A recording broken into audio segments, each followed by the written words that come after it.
So in the book where we got that story, it's called The King Who Rides a Tiger and Other Folktales from Nepal by Patricia Hitchcock. And I wasn't able to do a whole lot of digging to figure out who Patricia Hitchcock was in relation to Nepal, like what her connection is, because we've talked about how that's important when you're looking at where a tale comes from and how it got translated and given to us, whatever language it's being presented to you. I don't know a whole lot about her, but in the introduction to that book, one thing that she talked about was how the people in Nepal would live. And especially like back when kind of these oral stories were being like created and percolated and stuff. And one thing that she put in this book was that, you know, all through the year, as long as they can be moving their cattle and planting their crops, you know, they're out, they're busy, they're doing all of that stuff. But then when the winter comes and the snow is falling on them, they go into their homes and they sit around fires and they start to do all of the home handicrafts that they need to do.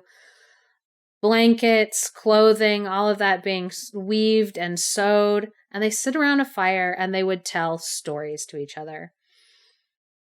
And that is just something that happens everywhere in the world, that anytime people have to kind of sit down and get those sitting tasks done, whether it's because it's cold outside or because it's the rainy season and you can't be planting, any of that time when you have to sit and do those crafts, there always seems to be a storyteller who wants to sit and entertain people and just play with their imaginations and create art through storytelling.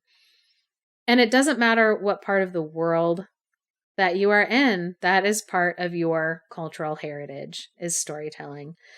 And so wherever you're listening to our podcast, if you're feeling separated from everyone else, just know that culturally we're never alone. We're all connected to each other through this global pastime. And if right now you are able to be thinking about Nepal, the people who are there, if you are in a privileged enough position to donate, or you are in a safe place that has good internet where you can amplify the voice of the Nepal Youth Foundation, we want to encourage you to go and to donate. So if you want to donate, you can head over to www.nepalyouthfoundation.org/donate. So if you can donate.